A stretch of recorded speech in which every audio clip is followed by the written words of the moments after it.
धोने वाली बहू। शादी के पहले से ही विभा को कपड़े धोने का बड़ा शौक था। कभी नल के नीचे तो कभी तालाब के पास। अरे मेरी नीली वाली लुंगी नहीं दिख रही है।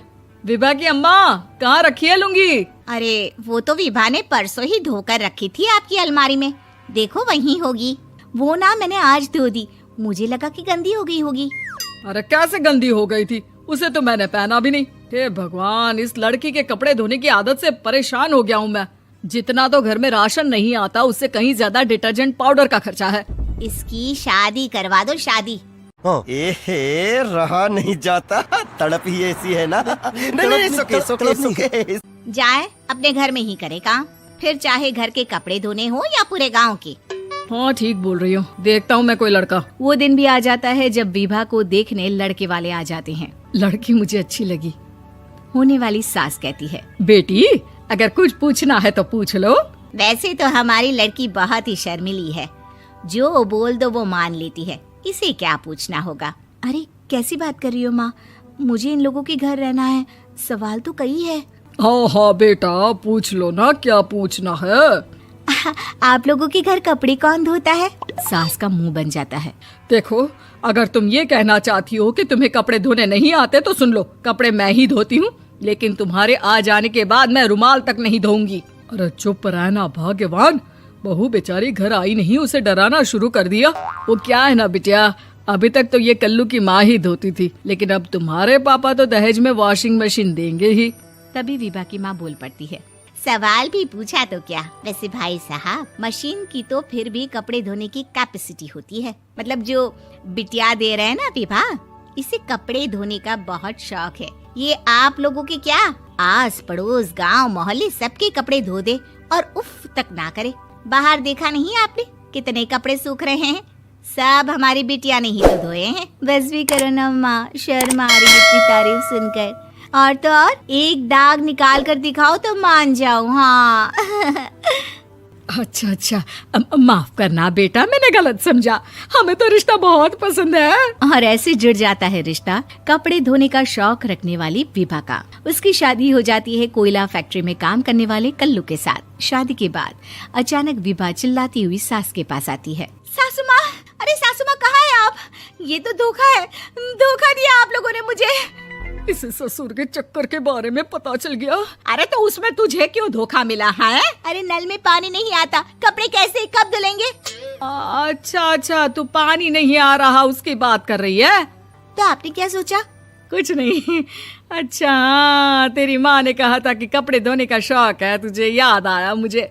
शौक बोलकर कपड़े धोने वाले मेरे जुनून को कम ना आके सासू माँ, कपड़ा धोना मेरा गुरूर है। तभी पति भी वहाँ आ जाता है। अभी मैंने इसे सनी देओल की फिल्म दिखाई है, उसी के डायलॉग मार रही है माँ। अच्छा सुन, साफ बता रही हूँ, पानी सुबह 4 से 6 और शाम को 10 से 12 आता है, समझी? विभा टाइमिंग सुनकर हैरान हो जाती है। ये क्या भूतों का मोहल्ला है? सुबह 4 बजे उठकर कौन कपड़े धोता है? 4 बजे टंकी में पानी जाता है, फिर सारा दिन धोना ना, किसने मना किया?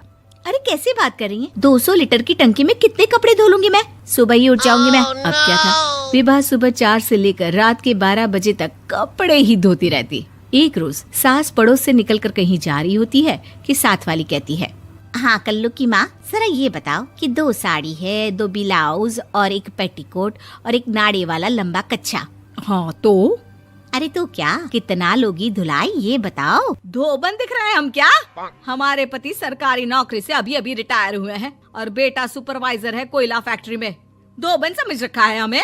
हाय रे कल्लू की अम्मा, माफ कर दो, वो तो मोहल्ले में यही सब बता रहे थे कि तुमने बहू को कपड़ा धुलवाने के काम में लगा दिया है। सास को पड़ोसन की बात सुनकर गुस्सा आ जाता है। वो घर पहुंचती है जहां घर के बाहर ही इतने सारे कपड़े सूख रहे होते हैं जितने कि किसी धोबन के घर पर। अरे ओ कल्लू की दुल्हन, बाहर निकल।